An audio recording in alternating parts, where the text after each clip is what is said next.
प्रिय छात्रों, आपका स्वागत है। आज हम सेकेंडरी इलेक्ट्रॉनिक्स के subject electronics components and so practice, जिसकी कोड संख्या EL 201 के चैप्टर 4 का अध्ययन करेंगे।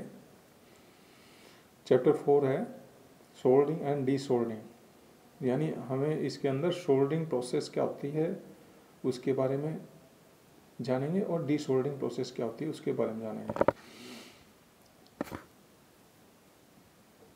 सोल्डरिंग करने के लिए हमें कुछ टूल्स की आवश्यकता होगी, जैसे यहाँ चित्र में दिखा रखा है।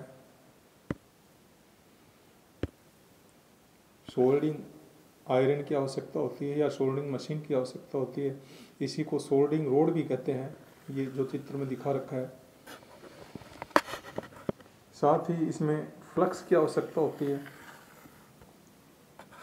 सोल्डरिंग आयरन किसी जॉइंट को जोड़ने के लिए काम लेते हैं, और साथ ही फ्लक्स जो ये दिखा रखा है एक पेस्ट, ये फ्लक्स जॉइंट जहाँ पर सोल्डरिंग की जानी वहाँ पर लगा देते हैं, तो वहाँ से वो जो ग्रीस, डस्ट और अदर पार्टिकल है उनको हटा देता है और सोल्डरिंग प्रोसेस में हेल्पफुल करता है और जॉइंट को मजबूत बनाता है ये flux paste. The solder metals use करते हैं, जो धातु यूज करते हैं जॉइंट बनाने के लिए, उसके लिए ये सोल्डर का यूज किया जाता है। यहाँ पर चित्र में सोल्डर स्पूल दिखा रखा है 1.5 mm डायमीटर का, और किसी जॉइंट को बनाने के लिए जॉइंट बनाने का तरीका ये दे रखा है, जॉइंट जोड़ना। जैसे यहाँ पर ये जोड़ा हुआ है वायर को एक पैड से, तो ये साथ ही किसी वायर को काटने के लिए कटर की आवश्यकता होती है। कटर दिखा रखा है चित्र में, काटता है। दूसरा, अगर छीलना है वायर को, तो छीलने के लिए इसमें नुकीले नोच बने होते हैं, खड्डे जैसे ये, वो वायर को छीलने का काम करते हैं। वायर जैसे लंबा है तो उसको ऊपर से जो लेयर है उसको हटा देता है। इन जो नोच दिखा रखी है बीच में छिद्र से, उन छिद्र में फंसा के वायर को साफ करते हैं। तो ये 4 मैंने कंपोनेंट्स बताए जो सोल्डरिंग के लिए आवश्यक है। Solder iron, flux, solder material और कटर। इनके बिना सोल्डरिंग प्रोसेस कंप्लीट नहीं हो पाती। जहाँ पर भी जिन 2 टुकड़ों को आपस में जोड़ना है वहाँ पर इसकी सोल्डरिंग रोड की आवश्यकता होती है, सोल्डरिंग प्रोसेस की आवश्यकता होती है। जैसे वेल्डिंग के लिए जो लोहे के आइटम जोड़े जाते हैं उसमें वेल्डिंग की आवश्यकता होती है 2 टुकड़ों को जोड़ने के लिए। तो उसी का इलेक्ट्रिकल इलेक्ट्रॉनिक्स कंपोनेंट्स के अंदर 2 कंपोनेंट को जोड़ने के लिए सोल्डरिंग मशीन या सोल्डरिंग आयरन रोड की आवश्यकता होती है। सोल्डरिंग आयरन इलेक्ट्रिकल रिपेयरिंग के क्षेत्र का एक ऐसा प्रमुख औजार है। यहाँ इलेक्ट्रॉनिक्स कहेंगे शब्द, इलेक्ट्रिकल लिखा हुआ है। इलेक्ट्रॉनिक्स रिपेयरिंग के क्षेत्र का ऐसा प्रमुख औजार जिसका इस्तेमाल किसी भी इलेक्ट्रिकल कंपोनेंट्स या तार को आपस में फिक्स करने और जोड़ने का कनेक्शन करने के लिए काम में लिया जाता है। सोल्डरिंग आयरन का जो कार्य है, एक सोल्डरिंग मशीन का इनपुट निर्धारित मान का AC या DC उसको दी जाती है, और उसके आउटपुट में एक ऊष्मा या गर्मी या हीट प्राप्त होती है जो जॉइंट को गर्म अप करती है, हीटअप करती है, और शोल्डर वायर को पिघला देती है। जहाँ पर जॉइंट बनाना उसको ठंडा होने पर जॉइंट को मजबूत करती है। उससे पूर्व वहाँ उस जगह पर फ्लक्स का इस्तेमाल किया जाता है। यहाँ पर सप्लाई 2 तरीके से दी जा सकती है, AC के रूप में भी हो सकती है और DC के रूप में भी। ये दोनों अलग अलग प्रकार की सोल्डरिंग आयरन होती है दोनों केसेस में।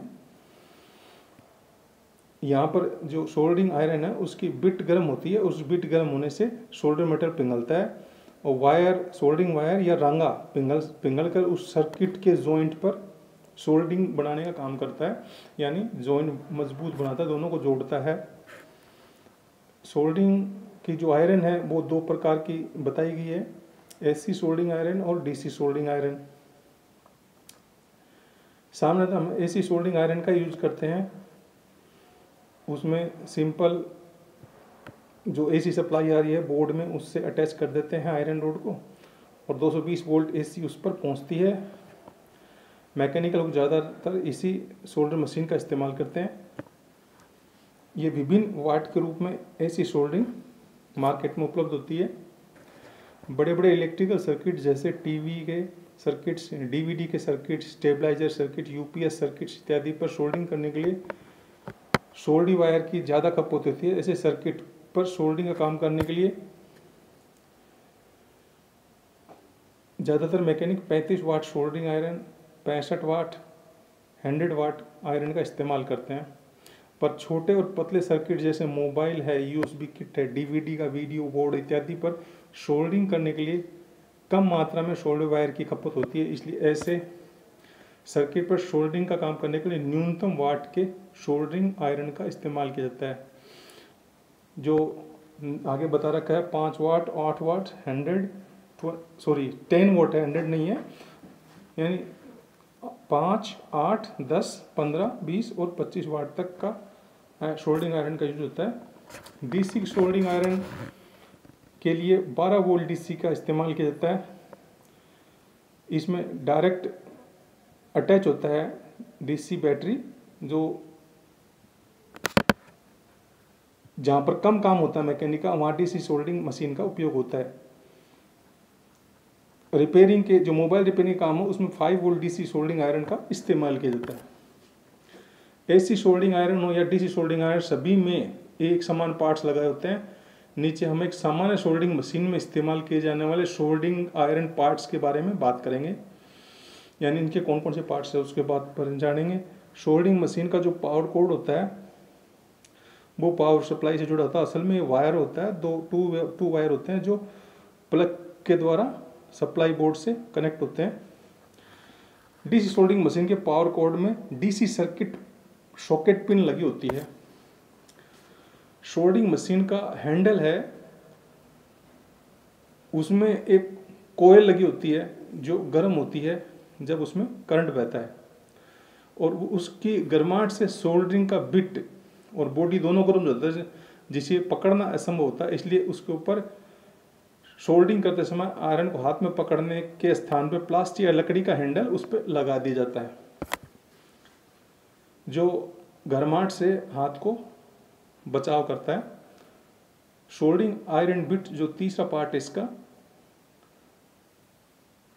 सोल्डरिंग आयरन की बनावट बड़ी होती है जिससे किसी भी सर्किट पर सोल्डरिंग नहीं की जा सकती। इसलिए सोल्डरिंग किए जाने वाले सर्किट के अनुसार सोल्डरिंग मशीन के कॉइल पर एक बिट लगा दी जाती है। यह बिट नुकीली होती है, मेटल की बनी होती है।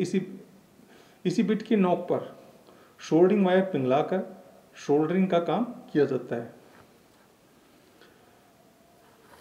अच्छा, इसका चित्र में शुरुआत में दिखा रखा है,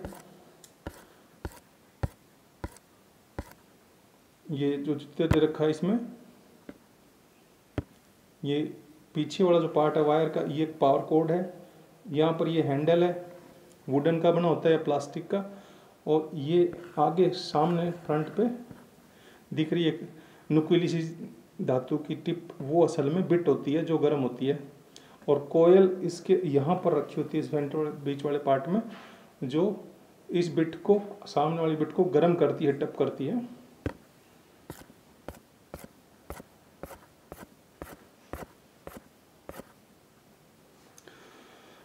सोल्डरिंग आयरन का कॉइल, जिस नुकीले कील पर सोल्डरिंग वायर को पिघलाकर सोल्डरिंग का काम किया जाता है उसे ही बिट कहते हैं। लेकिन बिट को गर्म करने के लिए कोयल का इस्तेमाल किया जाता है। कोयल में सप्लाई दी जाती है, गर्म हो जाती है, और इसी के माध्यम से शोल्डर बिट भी गर्म होता है। और शोल्डर बिट गर्म होता है तो उस पर संपर्क में आने वाला शोल्डर मटेरियल भी पिघल जाता है, और जॉइंट पे जहाँ हमें लगाना होता है वहाँ उस मटेरियल को, पिघले को इस्तेमाल करते हैं। सोल्डरिंग आयरन की बॉडी, सोल्डरिंग मशीन के कॉइल और बिट को जिस चादर पर फिट करके कस दिया जाता है उस सोल्डरिंग मशीन का बॉडी या कैबिनेट कहलाता है। अब बात करते हैं सोल्डरिंग की, सोल्डरिंग प्रोसेस। सोल्डरिंग प्रोसेस करने पर जो दो मेटल्स यूज किए जाते हैं उनके गलनांक बिंदु से उच्च बिंदु पर सोल्डर मटेरियल को पिघलाया जाता है और उस जॉइंट पर इस्तेमाल किया जाता है। कंपोनेंट्स को पीसी पर धातु के भराव द्वारा स्थापित करने की प्रक्रिया ही सोल्डरिंग है। दो मेटल्स को उनके गलनांक बिंदु से नीचे फिलर मिश्रित धातु में अलॉय मेटल या सोल्डर की सहायता से जोड़ने की विधि को सोल्डरिंग कहते हैं। पीसीबी पर resistance, capacitance, inductance, transistor, IC आदि को सर्किट पर माउंट करना या स्थापित करना या खराब कंपोनेंट्स को हटाकर ठीक कंपोनेंट्स को या अवयव को पुनः पीसीबी पर स्थापित करना सोल्डरिंग द्वारा संभव होता है। एक good soldering process metal joint की प्यूरिटी, सोल्डर मटेरियल, टेम्परेचर और समय पर निर्भर करती है। यानी ये सारी करेक्टरिस्टिक इसमें ध्यान रखने पड़ेंगे सोल्डरिंग प्रोसेस करते समय। टेम्परेचर कितना रखना है, टाइम कितने समय तक उसको इस्तेमाल करना, सोल्डर मटेरियल और मेटल का जो जॉइंट वहाँ की प्यूरिटी कैसी है, उन सारी चीज़ों का मिलान होने पर ही एक अच्छी सोल्डरिंग संभव होगी। इलेक्ट्रॉनिक डिवाइसेस में सर्किट के कंडक्टर पैड्स पर तारों या लीड्स का मजबूत कनेक्शन बनाने का कार्य सोल्डरिंग द्वारा ही संभव होता है। सोल्डरिंग के लिए आवश्यक घटक है जोड़ को सोल्डर करना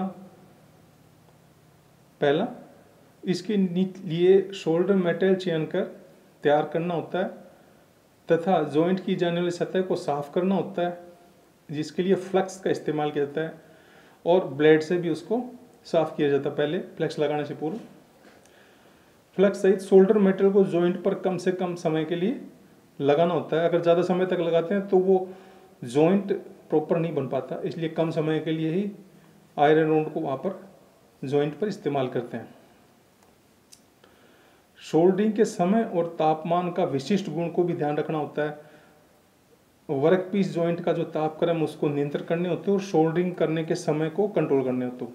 तो ये भी विशिष्ट गुण है समय और तापमान का सोल्डरिंग प्रोसेस में, उसको ध्यान में रखते और नियंत्रित कार्य करते हुए इसे अप्लाई करना होता है।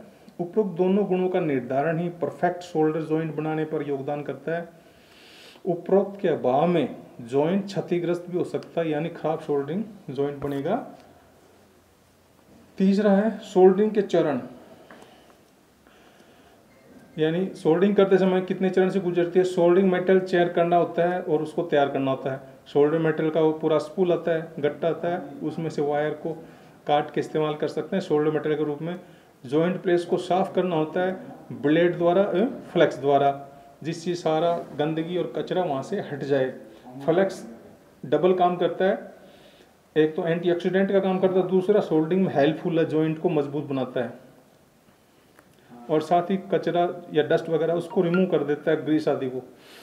जॉइंट को गर्म करना, सोल्डर को वहाँ पर मिलाना, जॉइंट को साफ करना और जोड़ को जांचना, ये सारी प्रक्रिया करनी होती है सोल्डरिंग के प्रोसेस में। सोल्डरिंग आयरन रोड का जो पावर रेटिंग है उसका भी चयन करने का ध्यान रखना पड़ता है। मार्केट में 10 से 100 वाट्स तक आयरन रोड उपलब्ध है। पावर रेटिंग सीधे तापक्रम मान का निर्धारण करती है। कम वाटेज से कम तापमान तथा अधिक वाट्स की पावर से अधिक तापमान उत्पन्न होगा।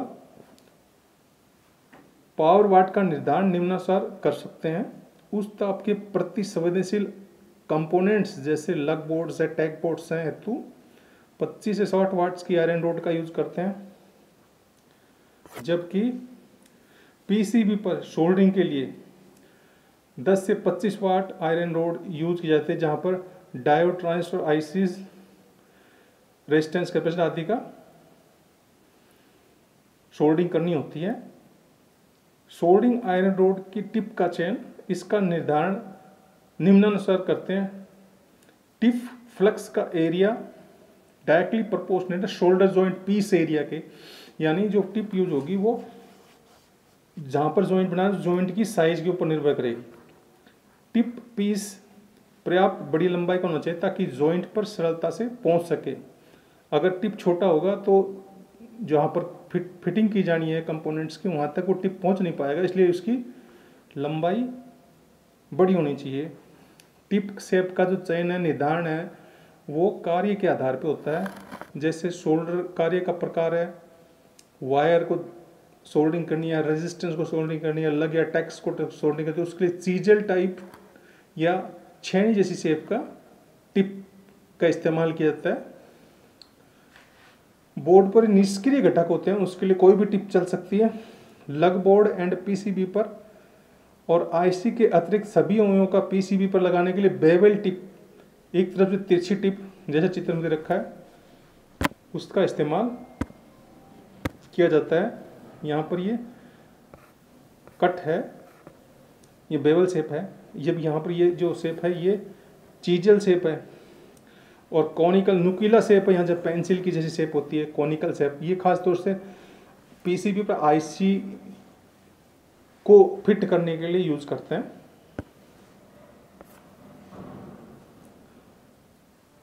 सोल्डर मेटल एंड फ्लक्स का चयन, सोल्डर के लिए जो धातु यूज करते हैं, मेटल यूज करते हैं, वो टीन और लेड का 60:40 के अनुपात में या रेशो में यूज होता है, जिसका गलनांक नियरली 200 डिग्री सेंटीग्रेड होता है।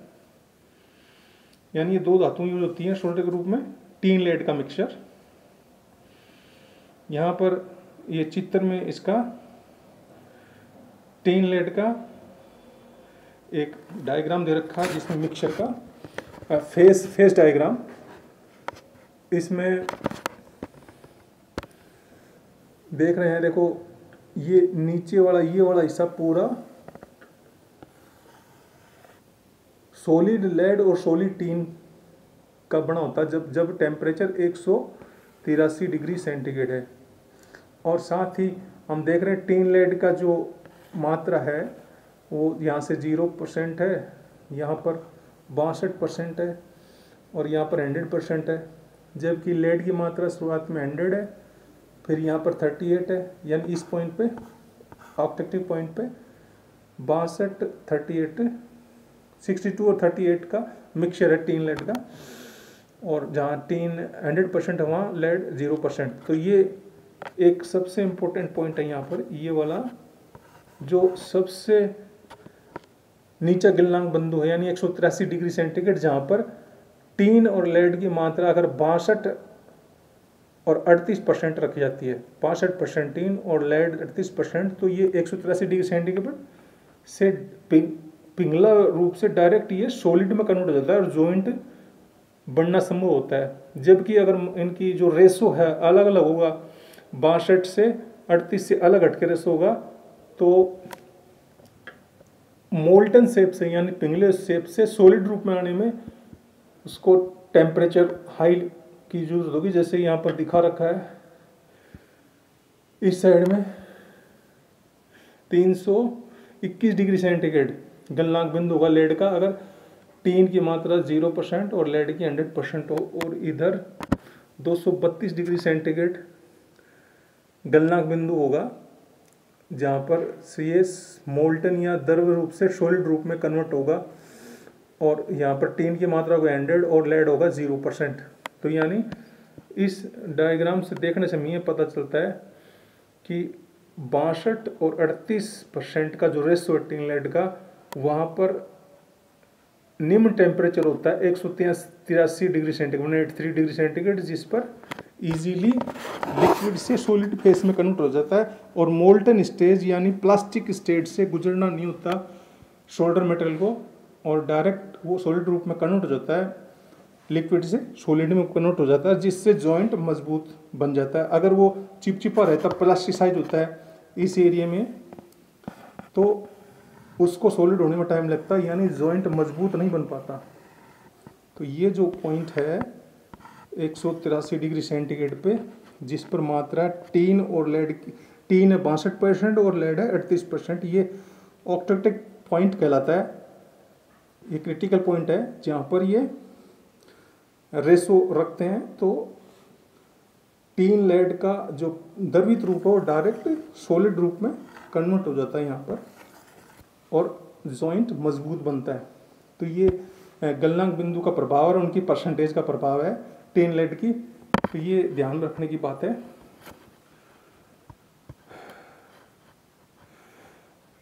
ऑक्टेक्टिक कंपोजिशन की जो बात कर रहे थे वो 62% टीन और 38% लेड मिक्सचर जो 183 डिग्री सेंटीग्रेड पे पॉइंट पर होता है। इसमें फ्लक्स को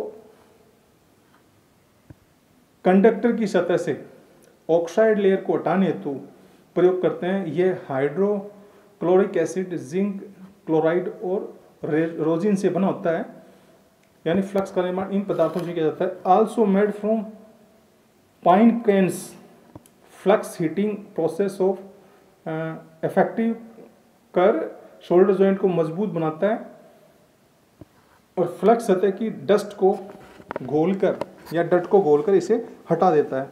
तो फ्लक्स का भी यहाँ इस्तेमाल हो रहा है, ये भी ध्यान रखना है। और ऑक्टेक्टिक कंपोजिशन जो 183 डिग्री सेंटीग्रेड टेम्परेचर पे ये न्यूनतम तापमान है जिस पे ये पिघला हुआ रूप सीधा ठोस में कन्वर्ट होता है, तो इसको भी ध्यान में रखना होता है।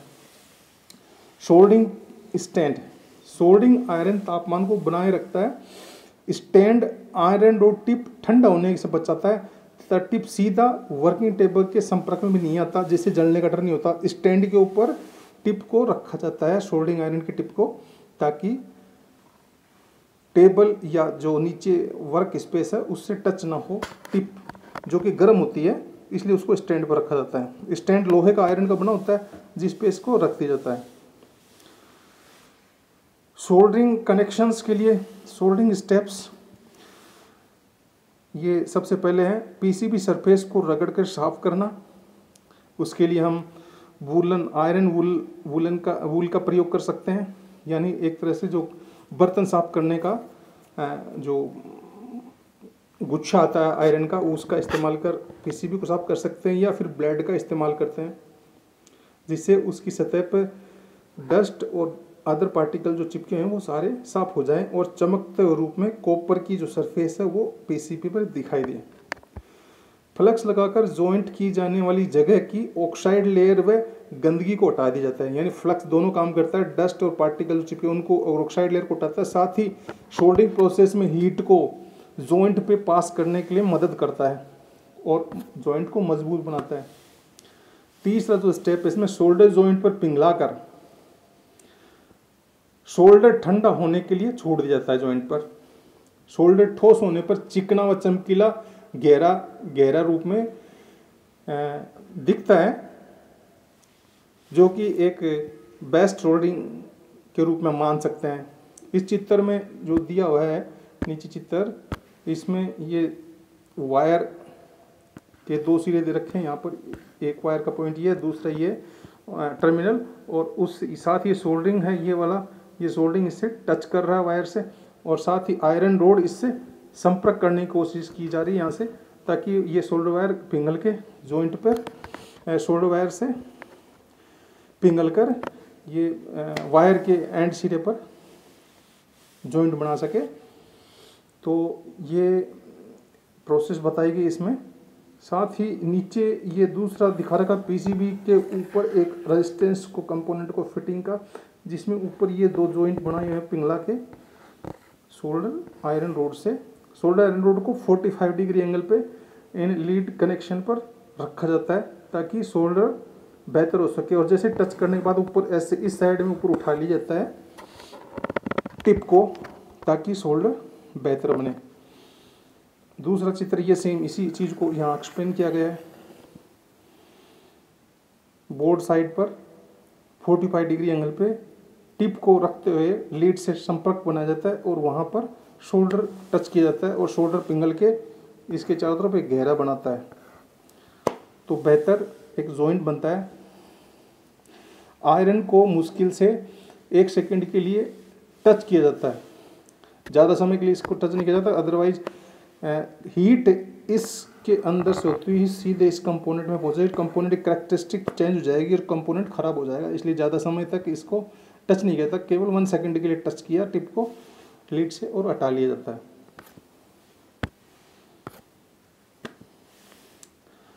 आयरन रोड जब आयरन रोड ए साइड की तरफ 1 सेकंड के लिए टच कर जाता है एंड उसको वर्टिकली ऊपर, ये 2 तरीके बताएं। एक तो बी साइड तरीका बताया है, बी साइड मान लीजिए इस साइड का हो गया, बी साइड यहाँ है मान लीजिए, और ए साइड इधर से मान लीजिए, इधर से रखेंगे हम इसको, जैसे अगले चित्र में दिखाया। तो 2 बार ये जो कनेक्शन है, लीड का कनेक्शन है, उसको एक बार यहाँ से संपर्क करना होता है टिप का, दूसरा इधर से, जिससे ये इसके चारों तरफ एक गोलाकार गोरा बन जाता है और शोल्डर जॉइंट बेहतर बन पाता है। After soldering complete circular shape shoulder will appear on terminal pad which good shoulder joint appear, जैसा कि यहाँ दिखा रखा है, ये गुड शोल्डर जॉइंट है जिसमें ऊपर ये लीड दिखा रखी है और चारों तरफ इसके शोल्डर फिलेट लगा हुआ है कॉपर फॉइल पर, और नीचे ये पीसीबी है, पीसीबी का आधार या पीसीबी का जो लेमिनेट बोर्ड है। और अगर इसको देखें ऊपर से तो ये इस तरह का दिखाई देगा। साथ ही अगर ज़्यादा शोल्डर मटेरियल लगा दें तो ये इस तरह का दिखाई देगा। ये कोल्ड शोल्डर जॉइंट जो बैड जॉइंट के रूप में है, यानी बेहतर जॉइंट नहीं है। बेहतर जॉइंट क्या होगा, जिसमें गोलाकार रूप में इस तरह टर्मिनल पर घेरा बनना चाहिए, गोलाकार छोटा रूप में, और जो जैसा कि इस चित्र में दिखा रखा है। ये बेस्ट शोल्डरिंग है और ये बैड शोल्डरिंग है, क्योंकि ये उतर जाती है, टूट जाती है और जॉइंट प्रॉपर नहीं बन पाता है, कच्चा जॉइंट बना रहता है। तो आज के लिए इतना ही काफ़ी है। Thank you.